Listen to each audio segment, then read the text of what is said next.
L'isolation thermique est essentielle, vous le savez, nous le savons tous, pour des raisons économiques, écologiques, enfin bon, on ne va pas insister là-dessus.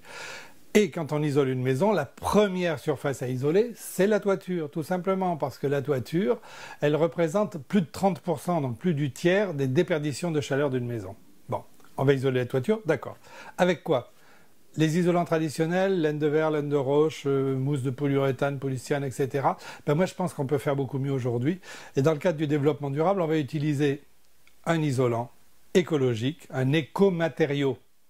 Je vais rentrer dans le détail pour vous expliquer un petit peu l'avantage de tout ça. Les panneaux isolants Isonat sont fabriqués avec de la fibre de chanvre, 30%, de la fibre de bois, 60%, et 10% de fibre de polyester, tout ça pour agglomérer l'ensemble. Mais regardez, on est dans des matériaux naturels. Venez avec moi, rentrez à l'intérieur, on est presque dans la nature. Alors, les panneaux Isonat ont des avantages bien spécifiques. Le premier avantage, c'était le côté naturel, je vais vous l'expliquer. Deuxième avantage, c'est la densité. Vous voyez, on a des panneaux denses. La preuve d'ailleurs, c'est que je suis assis sur un paquet et il ne s'affaisse pratiquement pas. La densité, pourquoi c'est intéressant? Parce que le matériau va rester isolant et ne pas bouger pendant plus longtemps. Et on va même pouvoir l'utiliser en mur sans qu'il s'affaisse. Troisième qualité, c'est les qualités qui sont, alors là il y en a même plusieurs, c'est les qualités d'isolation. La matière, fibre de bois, fibre de chanvre, est isolante thermique. C'est normal, c'est ce qu'on attendait d'elle. C'est aussi une isolante phonique, acoustique, ça c'était moins attendu et c'est beaucoup plus rare. Et troisièmement, c'est un isolant contre la chaleur. Alors bizarre, vous allez me dire. Là, ce qu'on cherche avec un isolant thermique, c'est empêcher la chaleur de quitter la maison. Ben, cet isolant permet aussi de ne pas faire rentrer la chaleur en été. Donc c'est un isolant d'hiver, un isolant d'été et un isolant acoustique. On pouvait difficilement faire mieux. Alors, on va faire une isolation très classique sous toiture, c'est-à-dire en deux couches. Première couche entre le chevron existant et la deuxième couche qui viendra par-dessous. Alors, il ne faut jamais oublier que quand on fait une isolation sous toiture, il faut toujours qu'il y ait un espace, une lame d'air entre la sous-toiture, c'est-à-dire entre les tuiles ou les ardoises, et l'isolant. Bon, ici, on n'a pas de problème, puisque là, on a un platelage en bois, donc je vais pouvoir coller mon isolant, enfin le poser tout à fait contre le bois. Première opération, bien évidemment, on va mesurer l'espace qu'il y a entre les chevrons et la longueur pour découper un bout de panneau. Donc en longueur, on aura 105 et en largeur, 55. Et à chaque fois, je vais rajouter 2 cm pour que le panneau vienne se bloquer à l'intérieur. Alors, on va reporter les mesures.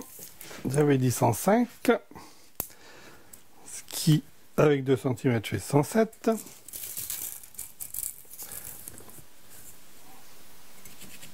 Voilà.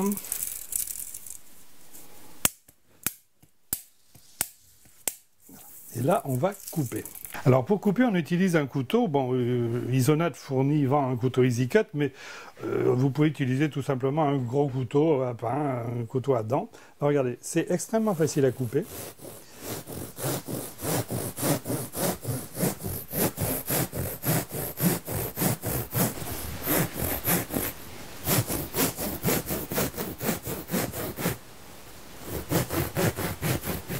Voilà, après je coupe l'autre côté. Alors maintenant, la mesure pour la coupe en largeur, j'ai dit 55, on va mettre 56 et demi, pas tout à fait 2. Ici pareil. Et pour m'aider à couper droit, éventuellement, ce que je peux faire, c'est poser la règle et appuyer la lame de couteau contre la règle.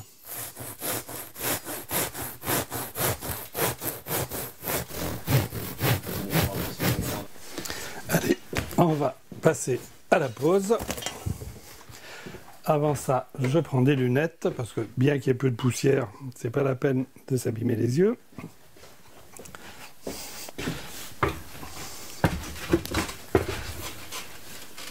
Donc là, on va rentrer le panneau en force entre le chevron et les poutres.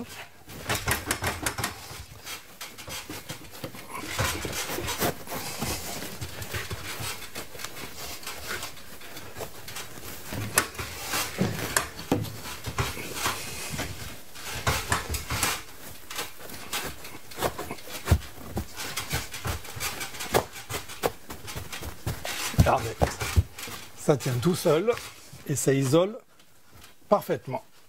Et bien on va faire la mesure entre chaque chevron pour vérifier parce que, bah oui, c'est pas tout à fait la même chose, 54,5. Bah, après, découpe, dépose, travée par travée. Alors, même technique, on vient bloquer le panneau.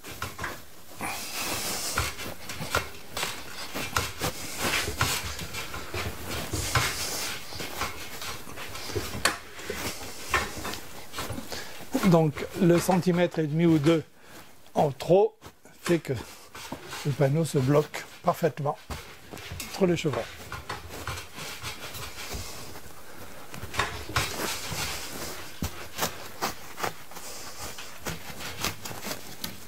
Et on continue.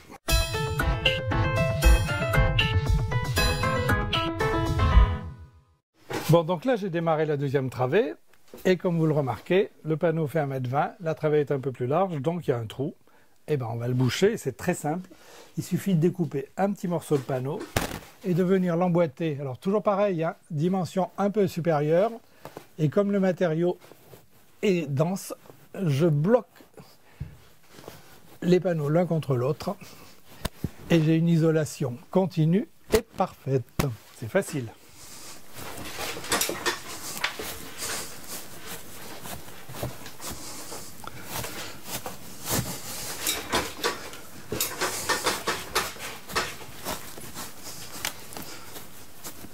Vous avez vu, le plus difficile en fait, c'est de tenir sur l'échafaudage.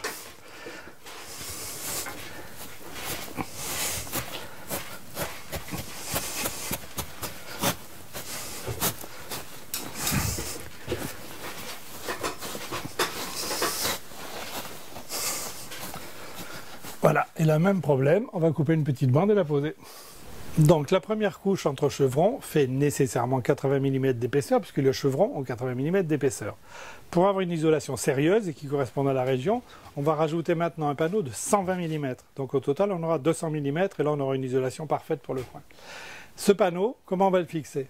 Alors il y a plusieurs techniques. Il y a la technique de mettre surtout ce qu'on appelle un contre-chevronnage de l'épaisseur du nouveau panneau, donc 120 mm d'épaisseur. Moi je trouve que ça surcharge et qu'en plus ça coûte beaucoup d'argent. Donc je vais vous proposer une nouvelle technique, vous allez voir ça tient très bien grâce aux panneaux qui sont très denses.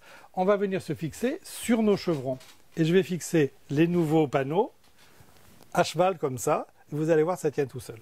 On le découpe ensemble et on le pose. Donc comme je vais visser sur les chevrons, je repère l'emplacement des chevrons, c'est assez simple. Un petit coup de crayon et même chose de ce côté. Maintenant je vais pouvoir fixer mon panneau.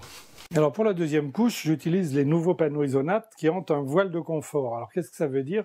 Ça veut dire, vous voyez, qu'on a ici collé un petit non tissé qui fait qu'il n'y a pratiquement plus du tout de poussière et que ça va se tracer beaucoup plus facilement. Alors je coupe mon panneau pour l'installer comme je vous le disais tout à l'heure. Il me faut 102. 102 de l'autre côté aussi. Mais comme il y a une légère pente, je suis par l'angle droit, on va la jouer finement et je vais couper un peu en biais. Alors déjà, je trace. Couper en biais, ça veut dire que je vais me mettre un peu plus loin. Je vais à peu près comme ça. Voilà, regardez.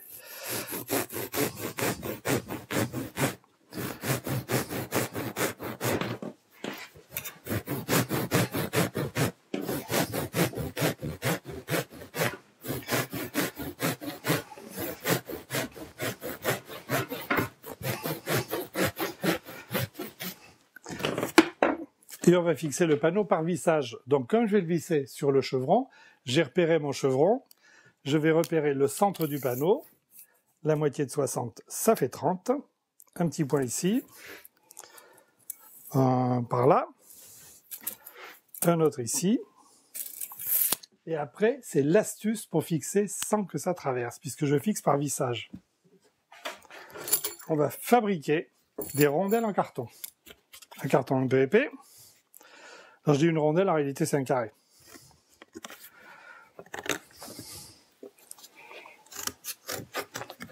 Donc, je découpe mes petits carrés de carton.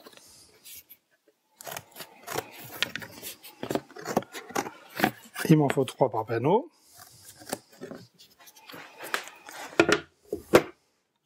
Et on va visser. Voilà, les vis. 140. 120 de panneau, plus 20 pour rentrer dans le chevron.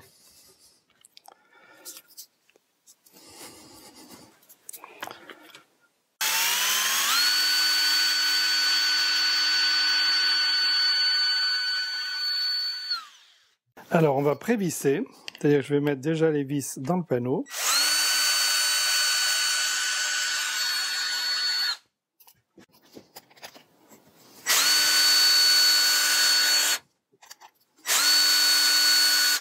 Alors, on va caler le panneau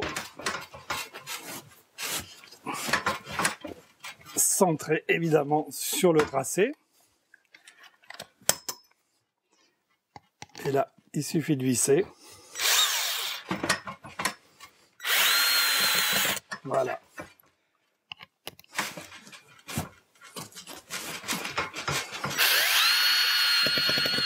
Vous avez vu le carton?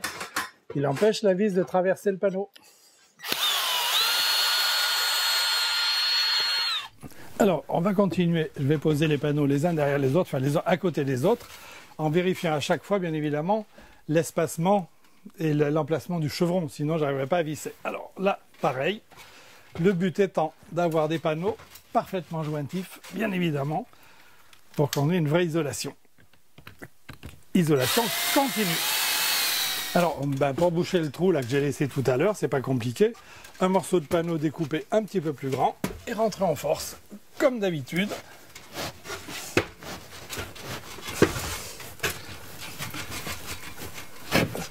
On peut dire que c'est presque des panneaux autobloquants. Voilà. Bon, ça, c'est la deuxième couche. Pour maintenant, on peut évidemment habiller le plafond. Alors ça dépend un peu de vos goûts. Vous pouvez mettre, je sais pas moi, du lambris ou tout simplement de la plaque de plâtre. La technique va être à peu près la même, c'est-à-dire qu'on va poser un système de rails ou de tasseaux et venir poser l'habillage. Donc je vais vous montrer vite fait. Vous avez vu de toute façon le principe. La première couche posée, la deuxième couche posée. L'habillage, c'est de la déco, c'est plus de l'isolation. Alors, pour préparer l'habillage, là déjà, je pose des tasseaux. Là, la vis, elle est longue.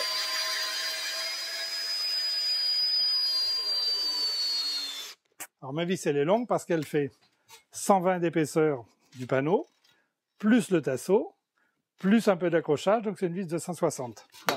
Vous avez vu, j'ai mis un tasseau au mur avec des chevilles, un tasseau au milieu avec des longues vis, un tasseau ici contre la poutre avec des vis normales. Donc, vous pouvez faire l'habillage. Plaque de plâtre, comme je vous le disais, lambris, enfin, habillage que vous voulez. Petit résumé de notre isolation écologique qui est aussi performante en été et en hiver, mais aussi acoustique.